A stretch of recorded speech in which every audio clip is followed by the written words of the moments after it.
کے راہ سے پیچھے کہیں نہ رہ جاؤ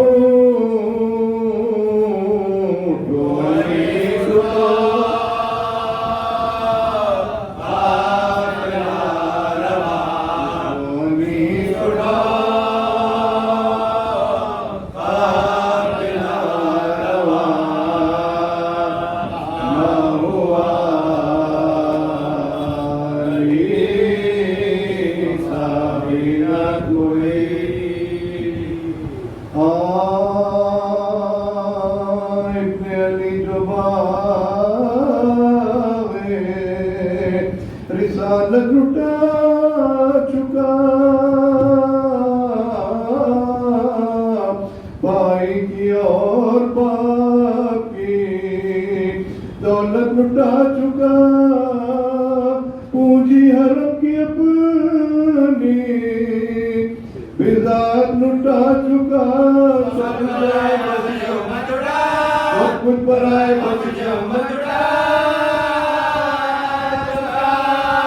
باقی کوئی شہیدوں کے دفتر میں اپنے کھڑے تھے بعد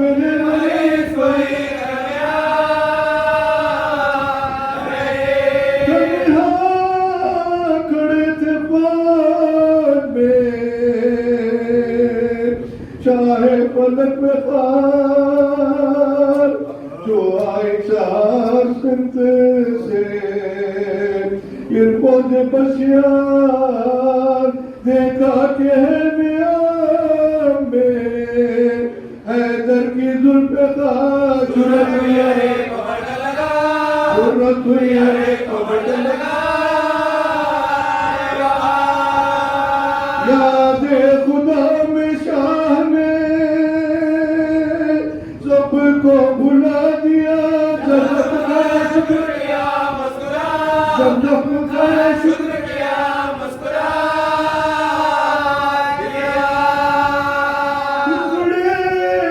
ہوا جبھی سے کمر تک تنے گھبرا گیا پرستو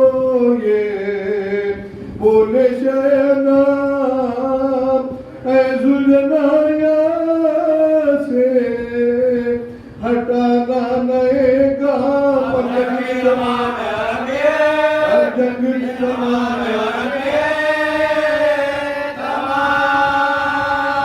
گھیرے ہوئے ہیں فوج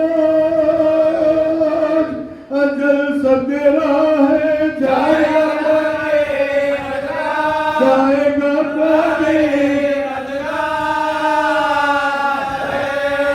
مجھ کو نہ قتل ہونے کا غم ہے نہ کچھ بلا گھر کی اپنا فکر نہ بچوں کا ہے خیال جانا قریب ہے سوئے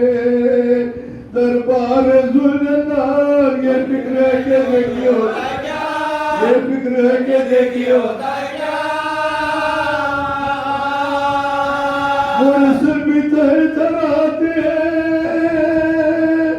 اس بارگاہ میں سر نظر لے کے جاؤں گا سر نظر لے کے جاؤں گا یہ کہتے تھے کہ سر پاپ لگی تیرے ہاتھ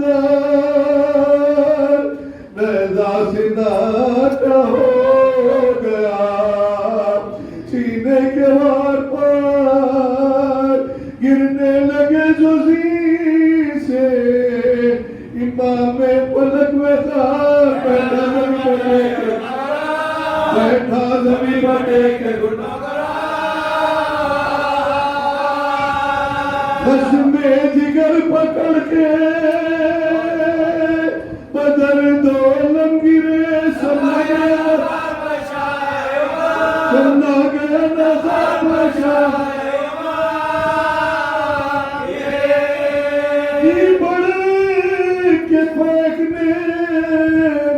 ریسا کو خبر گھوڑے سے گر پڑا اسد اللہ کا پسے بشاشوں کے شمرے سے بولا خیر سے جلدی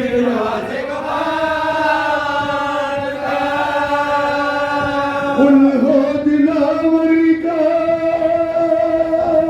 تیری شہر شہر میں خنجر و کھینچ لے جاؤں خنجر پکڑ کے شمیر چلاستی چڑھائے بولا ابن سعد کے کولی بھی ساتھ جائے دونوں نہیں جلاشے سرور کے پاس آئے پہلو سے فاطمہ نے صدا دی پہلو سے فاطمہ نے صدا دی ہم لی ہے اسے ستمی جاد آئے ہیں چوکوں سے جبا کو جل چوکوں سے جبا کو جل چوکوں سے جبا کو جل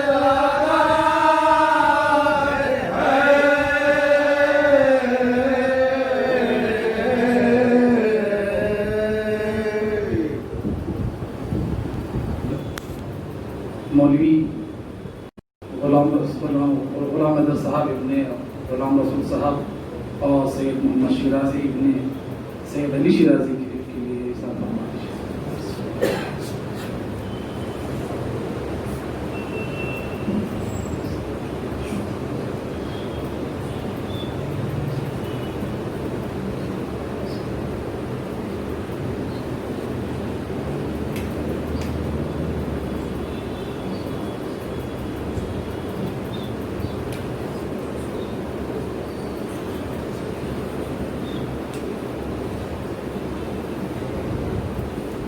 أعوذ بالله السميع العليم من همزات الشياطين بسم الله الرحمن الرحيم الحمد لله الذي هدانا لهذا وما كنا لنهتدي لولا أن هدانا الله لقد جاءت رسل ربنا بالحق والصلاة والسلام والتحية والإكرام على النبي الأمي المكي المدني القرشي الهاشمي الأبطر الديام المضي الكوكب الدري صاحب الوقار والسكينة المدفون بأرض المدينة العبد المؤيد والرسول المسدد المصطفى الأمجد المحمود الأحمد حبيب إله العالمين ورحمة للعالمين وخاتم النبيين المخاطب بطه وياسين مولانا أبي القاسم محمد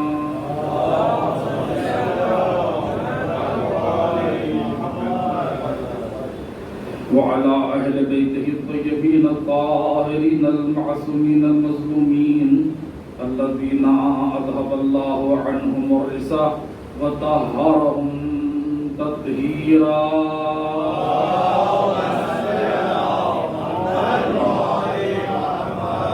اللعنة الدائمة على أعدائهم ومنكر فضائلهم ومصائبهم أجمعين أما بعد فقد قال مولانا أمير المؤمنين علي بن أبي طالب عليه السلام خالط الناس مخالطة إن متم معها بقوا عليكم وإن عشتم حنوا إليكم صلوات بڑے محمد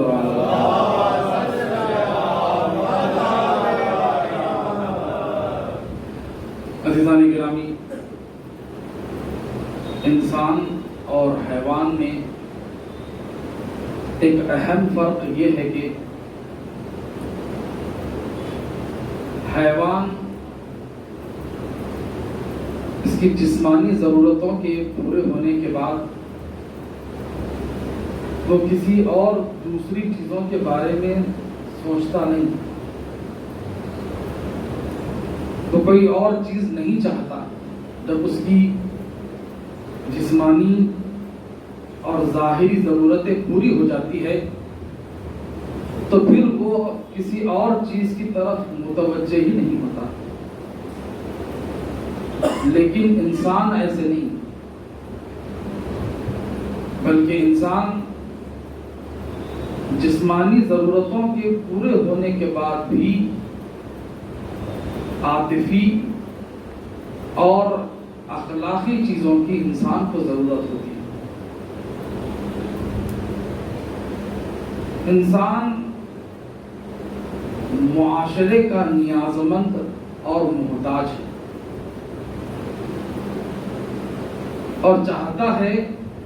کہ اسے ایک ایسا معاشرہ ملے کہ جس میں اخلاص، محبت اور وفاداری پائی جاتی ہو، اور اسی طرح منافقت، خیانت اور بے وفائی سے کو وہ پسند نہیں کرتا۔ لہذا انسان ایک اچھا معاشرہ چاہتا، لیکن وہ ایک اچھے معاشرے کو اس وقت تک تشکیل نہیں دے سکتا جب تک کہ اس کے پاس ایمان اور تقوی کی دولت نہ ہو۔ اس لیے کیونکہ ایک اچھا معاشرہ ایمان اور تقوی کے ذریعے ہی بن سکتا۔ جس معاشرے میں ایمان اور تقوی نہ ہو وہ معاشرہ بکھیر کر رہ جاتا، وہ معاشرے میں کبھی بھی مضبوطی نہیں ہو سکتی، وہ معاشرے میں کبھی ٹکاؤ نہیں ہو سکتا، وہ معاشرہ کمزور ہوگا کہ جس میں دولت ایمان و تقوی نہ ہو۔ تو لہذا اگر اپنے معاشرے کو صحیح اور مضبوط اگر بنانا ہے اور صحیح معاشرہ بنانا ہے تو اس کی بنیاد تقوی اور ایمان پر ہونی چاہیے، ورنہ جہاں پر تقوی اور ایمان نہ ہو تو پھر انسان ظاہری لحاظ سے آپس میں ملتا تو ہے لیکن اس کا یہ ملنا مستقل نہیں ہو سکتا۔ کیونکہ اس لیے کیونکہ جب آپس کا ملنا، جب معاشرہ، جب اجتماع اور دوستی انسان کی ظاہری اغراض پر ہوتی ہے تو یہ معاشرہ اس وقت ختم ہو جاتا ہے، دوستی اس وقت ختم ہو جاتی ہے جب غرض بھی ختم ہو جاتی ہے، غرض کے ساتھ دوستی اور معاشرہ بھی ختم ہو جاتا ہے۔ لہذا اس لیے انسان اپنی ہر چیز کی بنیاد کو تقوی اور ایمان پر رکھے، اس لیے کیونکہ تقوی ختم ہونے کا نام نہیں ہے،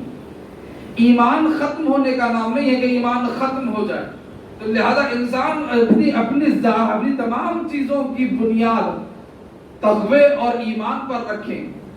اس لیے بعض دوستی کے بارے میں آپ دیکھیے خداوند عالم ارشاد فرماتا ہے کہ الاخلاء یومئذ بعضهم لبعض عدو الا المتقین، کہ دوست ایک دن آئے گا کہ یہ لوگ آپس میں دشمن ہو جائیں گے۔ یہ دوستی دشمنی میں کیوں تبدیل ہو رہی ہے؟ اس لیے کیونکہ یہ دوستی بغیر تقوی کے کی گئی تھی، اس دوستی میں تقوی نہیں پایا جا رہا تھا۔ تو جس دوستی میں تقوی اور پرہیزگاری نہ ہو وہ دوستی دشمنی میں تبدیل ہو جاتی ہے، لیکن جس دوستی اور جس معاشرے میں تقوی پایا جاتا ہے پھر وہ معاشرہ استقلال پاتا ہے، اس میں صحیح محبت ہوتی ہے، اور یہی محبت ہی تو ہے جو انسان کو ایک دوسرے کی طرف جذب کر کے ایک دوسرے سے نزدیک لے کر آتی ہے اور ایک دوسرے سے ملاتی ہے اور ایک دوسرے سے ملنے کا مشتاق کرتی ہے، ملنے کی، زیارت کرنے کی، اس کے دیکھنے کی خواہش پیدا کرتی ہے۔ یہ محبت ہی تو ہے۔ لہذا انسان محبت کی وجہ ہی سے انسان آگے بڑھتا ہے، اور لہذا دین کی بنیاد بھی یہی ہے۔ اگر ہم دین کو بھی اگر دیکھیں تو دین بھی محبت ہی ہے، جیسا کہ امام سے پوچھا گیا کیا دین میں محبت پائی جاتی ہے، تو امام نے فرمایا کہ کیا دین محبت کے علاوہ بھی کوئی چیز ہے؟ الدین هو الحب، امام نے فرمایا کہ دین ہی محبت ہے، والمحب والحب هو الدین، اور محبت ہی دین کا نام ہے، یعنی محبت دین سے ہٹ کے کوئی چیز نہیں ہے اور دین محبت سے کوئی ہٹ کے کوئی چیز نہیں ہے۔ تو لہذا اگر محبت ہے تو پھر انسان اگر دیندار بننا چاہتا ہے تو پھر انسان کو محبت بھی کرنا پڑتا ہے۔ تو غور کیجئے گا کہ خداوند عالم نے رسول خدا کی پیروی اور ان کا اتباع کے لیے شرط بھی محبت ہی پر رکھی ہے۔ ان کنتم تحبون اللہ فاتبعونی، کہ اگر تم اللہ سے محبت رکھتے ہو تو اتباع کرو، یعنی رسول کی اتباع بھی کب ہوگی کہ جب خدا سے محبت ہوگی، جب خداوند عالم سے محبت، خدا کی محبت ہمیں اتباع رسول کی طرف لے کر جائے گی۔ ہاں البتہ نشانی محبت پیروی ہے، نشانی محبت بھی پیروی ہے کہ پیروی ہے تو پھر محبت ہے، تو لہذا یہ پیروی یہ تمام وہ چیزیں ہیں، یہ محبت ہی تو ہے۔ تو لہذا حضرات گرامی اگر محبت میں تقویٰ ہے، اگر محبت میں ایمان ہے تو وہ محبت ہے۔ ظاہری اغراض کو وہ چاہتے جس میں ظاہری اغراض پائی جاتی ہے اسے محبت نہیں کہا جاتا، اسے صرف شہوت کہتے ہیں۔ جو غرض کے لیے چاہت ہوتی ہے، جو چاہتے غرض کے لیے ہوتی ہے وہ شہوت ہوتی ہے، وہ محبت نہیں ہوتی ہے۔ محبت کی بنیاد تقویٰ ہے، محبت کی بنیاد ایمان ہے۔ جس محبت میں تو لہذا عزیزان گرامی اگر بنیاد تقویٰ اور ایمان پر ہوگا تو اب چاہے انسان سامنے موجود ہو یا نہ ہو انسان اس کی عزت کرتا ہے۔ انسان اسے اس طریقے سے کیوں؟ اس لیے کیونکہ تقویٰ اور ایمان نے اسے وہ سلیقہ دیا ہے زندگی گزارنے کا کہ اگر سامنے بھی اگر وہ ہوتا ہے تو انسان لوگ اس سے محبت کرتے ہیں، اس کا احترام کرتے ہیں، اور اگر وہ سامنے نہیں بھی ہوتا ہے تو اس کے تقوی اور ایمان کی وجہ سے اس کی عزت اور احترام کیا جاتا ہے۔ صلوات پڑھیں محمد و آل محمد۔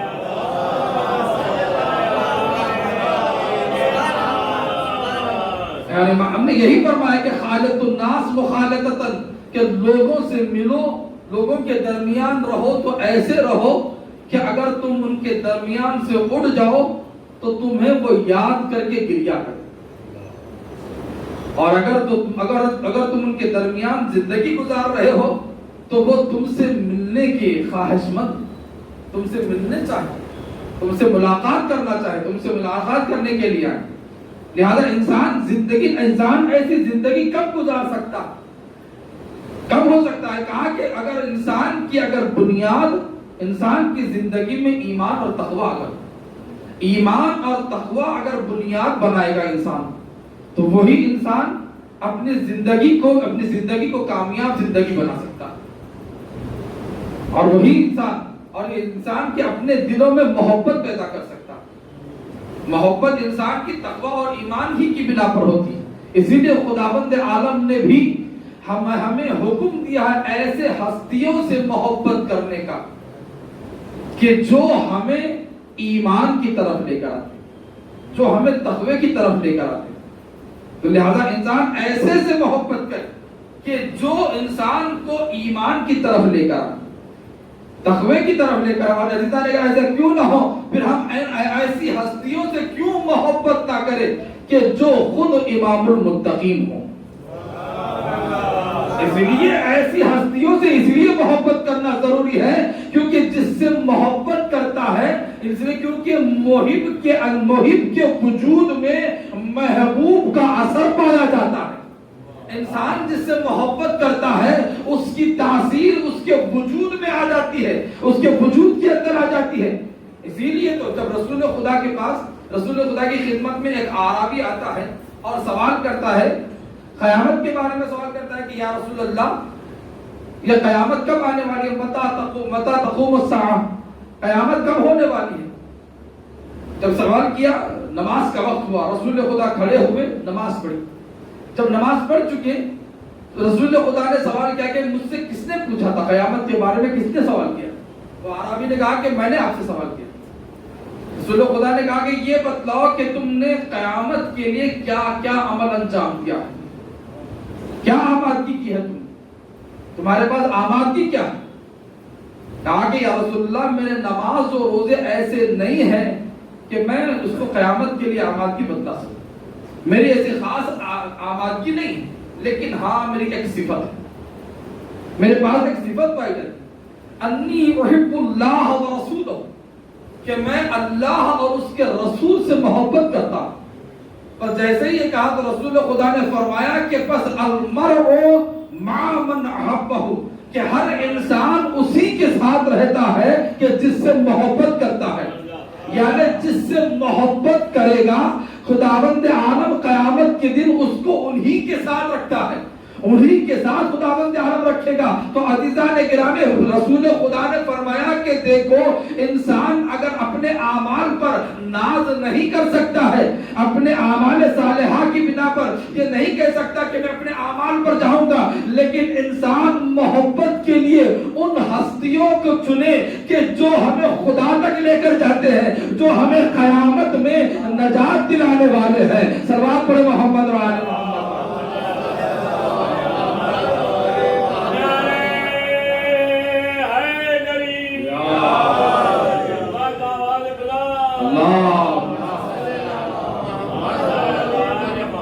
اسی لیے کہا گیا کہ محبت بھی مولا کائنات کی محبت کے بارے میں کہا گیا ہے کہ حب علی لا تضر معها سیئہ،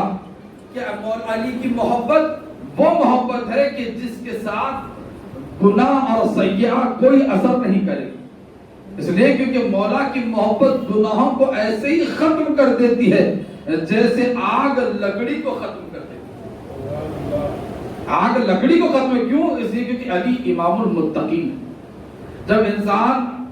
اس ذات کی محبت اگر کرتا ہے، اس ذات سے اگر محبت کرتا ہے، جب امام المتقین سے محبت کرے گا تو خود دل میں تقوی پیدا ہوگا۔ ایسے کی محبت ہے کہ جس کی محبت ایمان اور تقوی ہے، اس علی کی محبت ایمان اور تقوی ہے، تو لہذا جب علی مولا کائنات کی محبت آئے گی تو انسان اپنے اس کے دل میں ایمان اور تقوی کی طاقت اور دولت پیدا ہوگی۔ لہذا انسان اب اپنی زندگی کو ایسے سنوار سکتا کہ پھر اگر انسان زندہ بھی ہے تو انسان کو دیکھ کر روح خوش ہو۔ اور عزیزان گرامی، جن دو مرحومین کے لیے جس مجلس کا اور ثواب کے لیے انتخاب کیا گیا ہے، یہ دو ہستیاں بھی ہمارے مدرسے کے معلم اور یہاں اس مدرسے میں خدمت انجام دینے والی، یہ ایسے لوگ ہیں کہ جو ہم سے تو بہت بزرگ تھے لیکن ہمارے ساتھ اس طرح سے زندگی گزارتے جیسے ہمارے رفیق، ہمارے دوست، اس طریقے سے محبت سے رہتے، اتنی بزرگواری تھی ان کی، شفقت ہمارے ساتھ اس طریقے سے تھی کہ وہ اس طریقے سے شفقت سے زندگی گزارتے کہ وہ ہمیں احساس ہی نہیں ہونے دیتے، بچوں کے ساتھ اس طریقے سے زندگی گزارتے۔ جنہوں نے دیکھا ہے وہ گواہ ہے، وہ یاد رکھتے ہیں کہ کس طریقے سے بچوں کے ساتھ بھی کس طریقے سے زندگی گزارتے ہیں، کہ علم دوست، علم کو پسند کرنے والے۔ اس لیے امام نے فرمایا، چھٹے امام نے، کہ یا تو عالم بن جاؤ، یا طالب علم بنو، یا علم دوست بن جاؤ۔ اگر انسان ان تین چیزوں سے کوئی ایک چیز کو بھی اگر اپنائے گا تو وہ انسان کامیاب ہے۔ اور ہم نے دیکھا کہ یہاں پر علم دوست بھی ہے اور طالب علم بھی ہے، اور یہاں تک کہ اتنا تک ہے کہ وہ خود اتنا علم حاصل کر چکے تھے کہ مدرسے میں معلم، اور اپنے جو علم حاصل کیا تھا، صلاحیت حاصل کی تھی، اس کی زکات بھی ادا کرتے۔ جیسا رسول خدا نے فرمایا کہ زکات العلم ان تعلمہ الناس، کہ زکات علم یہ ہے کہ لوگوں کو تعلیم دو، جو سیکھا ہے اس کو اپنی حد تک محدود نہ رکھ، بلکہ جو سیکھا ہے وہ لوگوں تک پہنچاؤ۔ اور الحمدللہ یہ لوگ علم کا اتنا شوق تھا کہ ان دونوں ہستیوں کو، بالخصوص غلام حیدر صاحب جو ہے کہ اتنے بزرگ ہو چکے تھے، ہمارے سن سے اتنے بزرگ تھے، لیکن آخر عمر تک انہیں علم حاصل کرنے کا اتنا شوق تھا کہ کبھی علم حاصل کرنے کے لیے کبھی شرمایا نہیں ہو، کبھی شرم کو محسوس نہیں کی. ہم ان کے سامنے بچے ہیں، لیکن کبھی بھی ہمارے سامنے خود آ کر بیٹھتے اور پوچھتے کہ مولانا یہ کیا چیز ہے. کبھی شرماتے نہیں تھے علم حاصل کرنے کے لیے. یعنی گویا اگر ان کو دیکھتے تو احساس ہوتا، رسول خدا کی وہ حدیث یاد آ جاتی کہ طلب العلم، کہ اطلب العلم من المہد الى اللحد، کہ علم حاصل کرو گہوارے سے لے کر قبر تک، لحد تک علم حاصل کرو. اور ان پہ یہ صفت کو ہم نے بخوبی دیکھا ہے کہ یہ صفت پائی جاتی تھی کہ ہمیشہ یہ علم کا شوق ایسے تھا کہ آخر عمر تک علم دوست، علم حاصل کرنا چاہتے، علم کا شوق تھا ان کے لیے، علم حاصل کرنا چاہتے کہ جہاں سے ہو سکے. اور ہم یہاں پر استفادہ کرتے، استاد محترم سے کافی استفادہ کیا دونوں مرحوموں نے، کہ خداوند عالم ان کی مغفرت کرے، ان کے درجات کو بلند کرے. اور یقیناً عزیزان گرامی انہوں نے ایسی زندگی گزاری ہے. میں نے جس مولا کے ارشاد کو اپنا سرنامہ بنایا، اور دیکھیے جب تک تھے یقیناً انتظار ہوتا تھا، جب تک زندہ تھے ان کا انتظار ہوتا تھا کہ ہاں ان سے ملاقات کر کے جائیں. لیکن آج دنیا میں نہیں ہے، ہمارے درمیان میں نہیں ہے، لیکن جب کوئی بھی یاد کرتے ہیں تو اس محبت سے انہوں نے اپنی زندگی گزاری کہ آج اگر ان کا تصور آتا ہے تو آنکھوں میں آنسو آ جاتے ہیں. یہ زندگی بہترین زندگی، یہ ایک کامیاب زندگی. انسان کو اس طریقے سے زندگی گزارنا چاہیے کہ لوگ ملنا چاہتے ہیں، زندگی میں ملاقات کرنا چاہتے ہیں، اور مرنے کے بعد لوگ اولاد تو اولاد، اور انسان کی اولاد تو اسے یاد کرتی، کریا کرتی ہے. لیکن انہوں نے ایسی زندگی گزاری کہ جو رشتہ دار بھی نہیں ہے، صرف رشتہ ایمانی ہے، رشتہ ایمانی کی وجہ سے، لیکن اس طرح سے زندگی گزاری کہ ہم بھی اگر آج یاد کرتے ہیں، صرف یہی نہیں کہ لوگوں کے درمیان ہو، کبھی اگر یاد آ جاتے ہیں تو اس طریقے سے یاد آتے ہیں کہ آنکھوں میں آنسو آ جاتے ہیں. اور یقیناً یہ وہ محبت تھی، یہ وہ ساتھ دینا تھا. لیکن عزیزان گرامی اسی لیے تو بتایا، ایک ہمیں دو ساتھیوں کو درمیان سے چلے گئے تو ہماری یہ کیفیت کا عالم ہوتا. تو اس امام حسین کی کیفیت کو تصور کریے گا کہ جو کربلا کے میدان میں ایسے ایسے ساتھیاں امام حسین کے ساتھ چھوڑ کر چلے گئے، جو حبیب جیسے ساتھی تھے، جو حضرت عباس جیسا بھائی تھا، ایسے ساتھی امام حسین کا ساتھ چھوڑ کر چلے گئے. اسی لیے تو امام حسین نے فرمایا کہ میں وہ ہوں کہ جسے رلا رلا کر شہید کیا گیا. اس طریقے سے گر گیا. اور امام حسین کے ساتھی بھی تھے. کیسے ساتھی تھے؟ کچھ ساتھی تھے جو ساتھ موجود ہیں، لیکن کچھ ساتھی ایسے ہیں کہ امام حسین خط لکھ کر بلا رہے کہ اے حبیب تمہیں اب تمہاری حسین کو ضرورت ہے، آ جاؤ اے حبیب کربلا آ جاؤ. اور حبیب کربلا میں امام حسین کی نصرت کرنے کے لیے آئے، اور نصرت اور مدد کی، اس طریقے سے نصرت اور مدد کی کہ بہت ہی، صرف دو شہیدوں کے بارے میں امام حسین کی کیفیت تھی. کربلا کے میدان میں جناب حبیب کے جو کارنامے ہیں، جو انہوں نے امام حسین کی نصرت کے لیے جو انجام دیے ہیں، وہ ہم اس کی مثال پیش نہیں کر سکتے. لیکن جب شہید جناب حبیب جب شہید ہوئے، صرف دو شہید ایسے ہیں کہ جن کے بارے میں ملتا ہے کہ امام حسین کی وہ کیفیت. ایک حبیب کا لاشا، کہ جب حبیب گھوڑے سے زمین کربلا پر آئے اور اپنے آقا و مولا کو آواز دی کہ آقا و مولا حبیب کا سلام آخر قبول کیجیے. حبیب کے لاشے پر پہنچے، اور جب امام حسین لاشہ حبیب سے واپس ہو رہے ہیں تو راوی کہتا ہے کہ بان الانکسار علی وجہ الامام، امام کے چہرے پر آثار شکستگی کا آثار ظاہر ہو چکے تھے. ہاں عزادارو ذرا حبیب کی عظمت کو سمجھیے گا کہ کیا حبیب کی عظمت ہے کہ آثار انکساری امام حسین حبیب کے بعد آثار انکساری امام کے چہرے پر ظاہر ہو جا رہی ہے. ایک حبیب کا لاشا ہے کہ جس کے لاشے سے واپس ہو رہے ہیں تو راوی یہ کہہ رہا ہے کہ آثار انکساری وبان الانکسار علی وجہ الامام. ایک حبیب کا لاشا ہے، ایک اور لاشا ہے کہ جس لاشے سے واپس ہو رہے یہی لفظ مختم میں ملتا ہے. وہ کس کا لاشا ہے؟ وہ عباس ابن علی کا لاشا ہے. وہ عباس کا بھائی کا لاشا ہے کہ جب امام حسین عباس کے لاشے سے واپس ہو رہے تھے تو حسین کے چہرے پر ان کے ساری کے آثار نمودار ہو گئے تھے. اللہ اکبر. جب بھائی کا سلام پہنچا تو بھائی نے مرثیہ پڑھا کہ الان انکسر ظہری وخلت حیلتی. اے عباس تیرے جانے سے میری کمر ٹوٹ گئی ہے.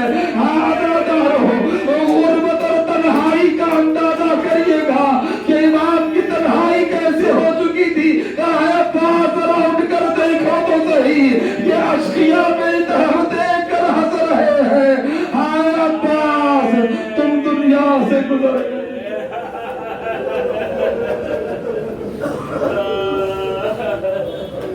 اللہ لعنت اللہ علی القوم الظالمین وسيعلم الذين ظلموا أي منقلب ينقلبون. إنا لله وإنا إليه راجعون. رزم کا تضاہی و تسلیما لامر پروردگار ذکر قلیل کو ذاکر ہے اور سماعت کو سامعین کرام اور بنا کو بانیان محترم سے قبول فرمائے. پروردگار اس مجلس کے ثواب کو مرحومین کے عروج درجات کے لیے بہترین سبب اور ذریعہ قرار دے.